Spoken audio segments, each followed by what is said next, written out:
You wake up and they are gone. Not gone as in moved to the next campsite that you know the location of. Not gone as in separated temporarily during a hunt in familiar territory. Gone in the complete sense, the camp is cold, the fire is ash, the tracks leading away from it are several hours old, and the direction they went is not the direction you would have predicted. You have no idea where they are. You are alone. In the ancient world, this sentence carried a specific weight that modern existence cannot fully replicate.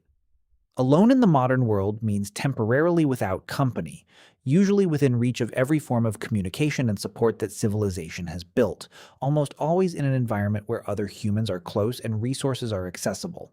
Alone in the ancient world meant something structurally different. It meant the complete absence of the social infrastructure that ancient human survival depended on in ways that were not metaphorical or emotional, but physically, practically, immediately critical. The ancient human who woke up to a cold fire and absent community was not facing an inconvenience or an emotional challenge. They were facing a survival crisis of the first order. Everything that kept ancient humans alive, the division of knowledge, the shared labor, the mutual defense, the distributed caregiving, the social network of relationships that provided access to resources during shortage, was present in the group and absent outside it. The individual separated from their community had lost not just company but the entire life support system that ancient existence required. What happened next depended on specific factors that the evidence, archaeological, anthropological, and biological, allows us to reconstruct with reasonable confidence. The outcomes ranged from rapid death to successful reintegration to something more complicated and more interesting than either extreme. Understanding the full range of what happened to ancient humans who lost their community tells us something profound about both the fragility and the resilience of the most social species that has ever existed on Earth. Start with what made isolation so specifically dangerous, because the danger was not simply loneliness. It was the loss of a functional system whose components were distributed across multiple individuals in ways that no single person could replicate. Ancient communities were knowledge systems as much as they were social groups. The ecological knowledge required for survival in a specific landscape, which plant foods were edible, which were toxic, where water sources were located across seasonal variation, how to read terrain for shelter quality and predator risk, where specific prey animals moved across different conditions, was distributed across the community's members. Different individuals held different depths of knowledge in different domains, and the aggregate knowledge of the group substantially exceeded what any single member could hold. A person separated from their community retained their own portion of this distributed knowledge system. That portion might be substantial. An experienced adult with decades of accumulated ecological learning had significant individual survival capability. But the specific gaps in individual knowledge that the group had compensated for were now fully exposed. The individual who had always relied on a particular community member's superior plant identification knowledge now had to navigate plant food decisions without that backup. The individual who had always relied on another member's exceptional fire-making skill now had to execute that skill independently to a standard that survival required. The division of labor that communities maintained was similarly fractured by separation. Ancient community survival required coordination across multiple simultaneous tasks that a single individual could not perform simultaneously. Food acquisition, fire management, shelter maintenance, tool production and repair, predator monitoring, and the caregiving of children and dependent community members. A community of 20 could divide these tasks across individuals in ways that ensured all were adequately performed. A single individual could only execute tasks sequentially, leaving other critical functions unattended during each task's execution. The specific vulnerability this created was not abstract. A person gathering food could not simultaneously monitor the camp's perimeter. A person sleeping deeply could not simultaneously maintain a fire that had burned low. A person processing food could not simultaneously repair the tool that had broken during the day's activities. The community had solved these coverage problems through the simultaneous activity of multiple individuals. The individual was perpetually uncovered in multiple domains at once. Now, address the psychological dimension, because the mental health consequences of social isolation in a profoundly social species were not separable from the physical survival challenges. They were a component of those challenges in ways that directly affected functional capability. Human beings are the most intensely social large mammal on Earth. The specific neurological architecture of human social life, the brain systems devoted to social cognition, to tracking individual relationships, to the specific reward circuits that activate during positive social interaction, and the specific stress circuits that activate during social isolation, reflects millions of years of evolutionary pressure in an environment where social connection was survival critical. The neurological response to social isolation in humans is now well documented. Prolonged isolation produces specific changes in threat perception. The isolated individual's threat detection systems become sensitized, producing hypervigilance to potential dangers in ways that consume cognitive resources and produce physiological stress responses. Sleep quality degrades. Cognitive function in domains requiring executive control and sustained attention, precisely the domains most critical for complex survival decision-making, declines. Immune function is suppressed, increasing susceptibility to infection. In the ancient world, these neurological consequences of isolation were not theoretical health concerns for future consideration. They were immediate functional degradations affecting the ancient isolated individual's survival capability in real time. The hypervigilance that isolation produced consumed attention and energy that might otherwise have been directed toward food acquisition. The cognitive degradation impaired the complex ecological reasoning that safe foraging and effective hunting required. The immune suppression increased the risk that an injury or pathogen exposure that the community's social density would have helped manage became a serious threat. The isolated ancient human was therefore not just a single person trying to perform the work of 20. They were a single person whose functional capability was being actively degraded by the specific biological consequences of a social deprivation that their nervous system experienced as an emergency state. Examine the specific pathways by which ancient humans became separated from their communities, because the cause of separation influenced the subsequent outcomes in specific ways. Conflict-based separation. The deliberate exclusion of an individual from the community through ostracism or expulsion was one pathway, and it was the most socially embedded because it was intentional and because the expelled individual often knew where the community was even after separation. Ancient communities that practiced expulsion as a conflict resolution or norm enforcement mechanism were not simply sending the expelled individual away. They were making a specific decision about whether the individual's return would be permitted under what conditions, and the expelled individual's survival strategy in the aftermath depended heavily on this social context. Injury-based separation was another pathway. An individual who was injured during a hunt or other activity in a location distant from the main group, whose injury prevented movement at the pace that the group's movement required, could find themselves unable to keep pace with the group's progression through the landscape. Depending on the nature of the injury, the group's resource situation, and the quality of mutual care practices in that community, the injured individual might be cared for in place while the group reduced their movement, or they might find themselves unable to maintain the proximity that group membership required. Accidental separation, disorientation in unfamiliar terrain, separation during a chaotic predator encounter, becoming lost during independent foraging, or scouting, was probably the most common pathway and the one with the most varied outcomes. The individual who was accidentally separated in familiar territory, close to the community's camp, had excellent prospects for rapid reintegration. The individual accidentally separated in unfamiliar territory during the community's movement through new landscape had a much more difficult situation.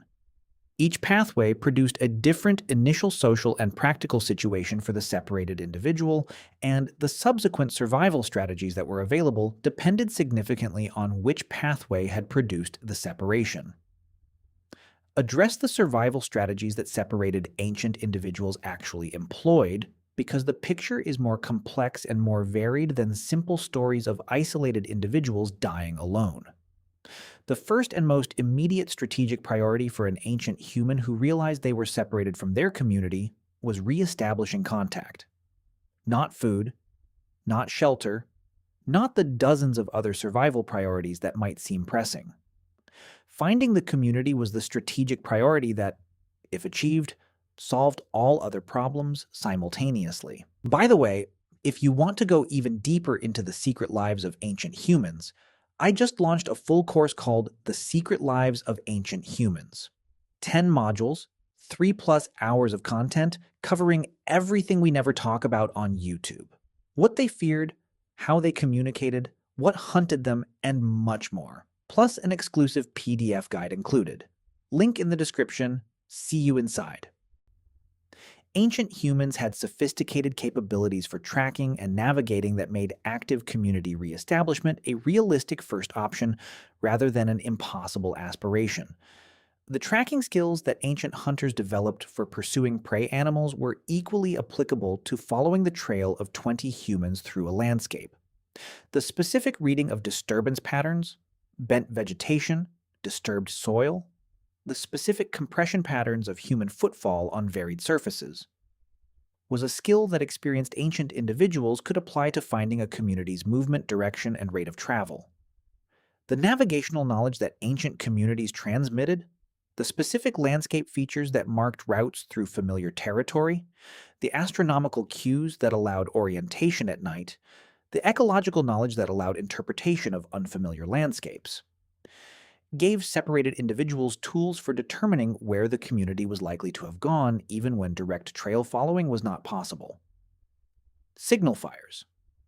Fires built in elevated positions or with specific smoke-producing materials that distinguished them from ordinary fires were almost certainly used by both separated individuals attempting to signal their location and by communities attempting to signal their position to a separated member. The specific ecology of smoke in mountain terrain, where smoke rises and becomes visible at distances that exceed direct visual range, would have been known to any ancient community that had spent time in elevated terrain. The community's own behavior was a critical factor. A community that realized a member was missing faced a decision about whether to backtrack in search of the missing individual, wait at the current location, leave signals indicating their direction of travel, or continue onward. The specific decision depended on the community's circumstances, resource pressure, predator threat, collective knowledge of where the missing individual had last been seen, and produced a landscape of signals and absences that the separated individual was reading from the other side. Now examine the scenario where reintegration with the original community failed or was not possible, because this is where the situation became most demanding and where the range of outcomes was most varied. An ancient human who could not find their original community and was in unfamiliar territory faced a fundamental strategic choice: attempt to survive independently until reintegration became possible, or attempt to join a different community. Independent survival for an experienced adult with full ecological knowledge in familiar territory and under favorable seasonal conditions was difficult but achievable for extended periods. The archaeological and ethnographic evidence includes accounts of individuals who survived alone for periods of months to years in circumstances of community separation, maintaining themselves through their individual ecological knowledge and the specific resilience of evolved human survival capabilities. The specific challenges of independent survival beyond the knowledge and labor coverage problems already discussed included the specific vulnerability of sleeping alone. Sleep is the period of maximum vulnerability for any individual in a predator-rich environment. The period when sensory awareness is reduced, when fire must maintain itself or be let to die, when there is no one to raise an alarm if the perimeter is approached. Ancient individuals sleeping alone in environments with large predators were in a categorically more dangerous overnight situation than members of a group with distributed vigilance and mutual alarm capabilities. Food acquisition without group coordination was possible, but less efficient. Plant food gathering required no coordination and was fully accessible to an individual, providing a baseline caloric resource in environments with adequate plant food availability. Large game hunting, the highest calorie, highest return food acquisition strategy in most ancient environments, was dramatically less effective for single individuals than for coordinated groups. Small game hunting and trapping could provide protein at individual scale, but the caloric density of small game required more time and effort per calorie than large game provided in a group hunting context. The net caloric and temporal budget of an ancient individual surviving alone was tighter than the same individual's budget within a community, and that tightness left less margin for the errors, injuries, and adverse events that were statistically inevitable across any extended survival period. The alternative strategy of joining a different community was not simply a matter of walking up to strangers and announcing the intention to join. Ancient community membership was a complex social achievement that required specific social negotiation, and the reception of an outsider by an existing community depended on multiple factors that the arriving individual could influence only partially. Intercommunity relationships in the ancient world were not uniformly hostile or uniformly welcoming. They existed on a spectrum defined by the specific history of interactions between communities, the current resource situation of the community being approached, the social capital that the arriving individual could claim through kinship connections or exchange relationships, and the specific information or skills the arriving individual could contribute. An individual who arrived at an unfamiliar community with kinship connections to community members, through the exogamous marriage patterns that spread individuals' relatives across multiple communities, had a specific social resource to draw on. The kinship connection provided a specific advocate within the community, a specific individual motivated by their own relationship with the arriving person to facilitate acceptance, and a specific social credential that located the arriving individual within the broader social network that connected communities across the landscape. An individual who arrived without kinship connections but who carried specific valuable skills or knowledge, exceptional hunting capability, botanical medical knowledge, specialized tool production skills, navigational knowledge of routes or territories that the community lacked, had a different but potentially equally valuable social resource to offer.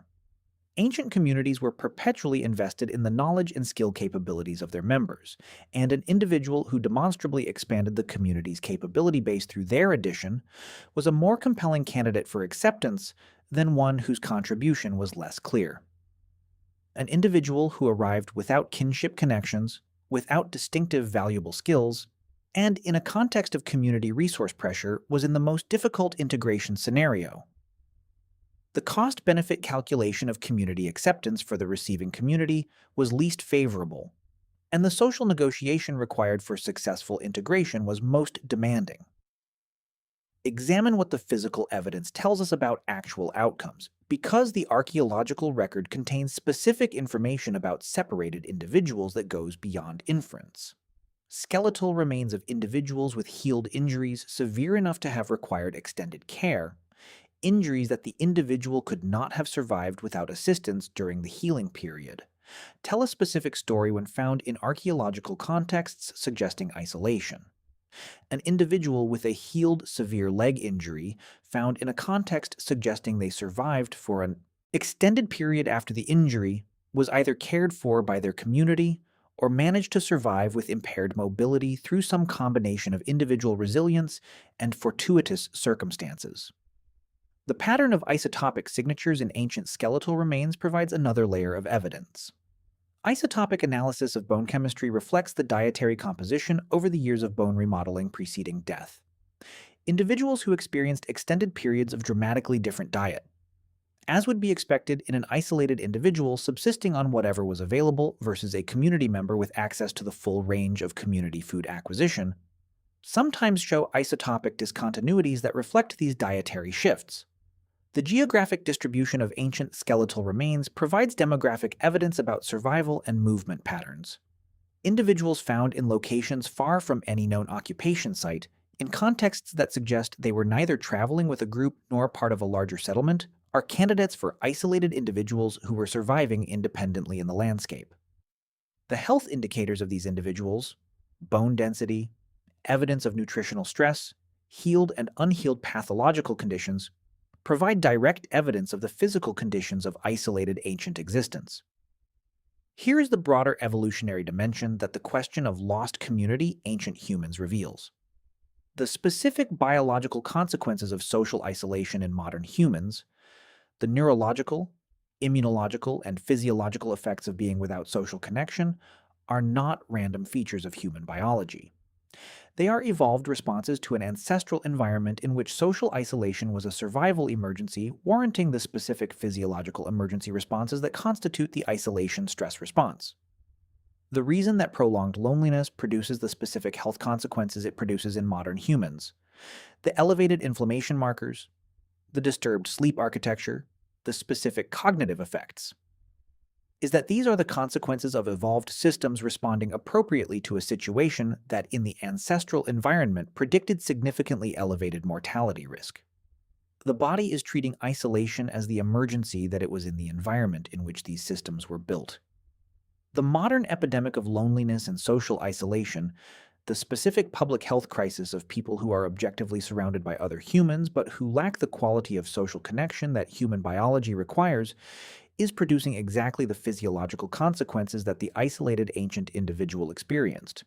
Not because modern lonely people are facing the same predators and resource challenges as isolated ancient humans, but because the same evolved systems that responded to ancient social isolation are responding to modern social isolation with the same emergency state physiological profile. Ancient community loss was not primarily a material crisis, though it was partly that. It was a disruption of the specific social connection that human biology is so deeply organized around that its absence constitutes a physiological emergency. The material challenges of lost community survival were serious. The neurobiological challenges were equally serious. The ancient human who lost their community was facing both simultaneously in a survival environment that left very little margin for the degraded function that both produced. Here is the full picture.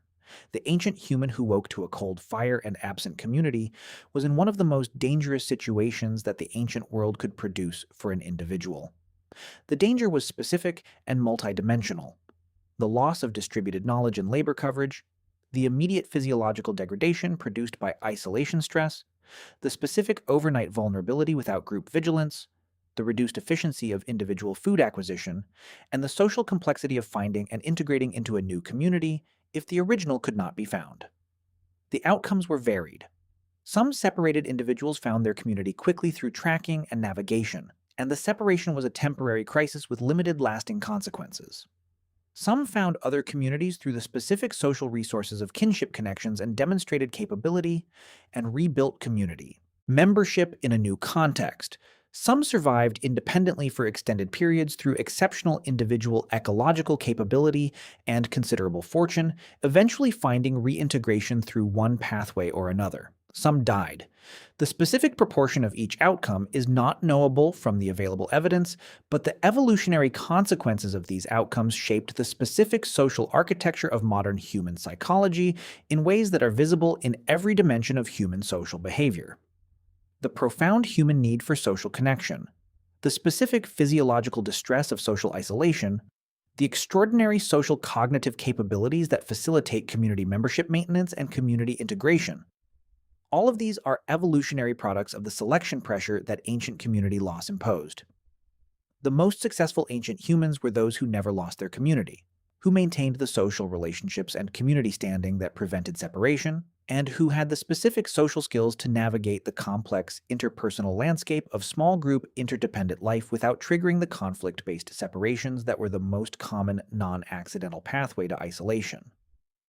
The second most successful were those who lost their community and found it, or an equivalent, quickly enough that the degrading effects of isolation did not produce irreversible physical or social consequences.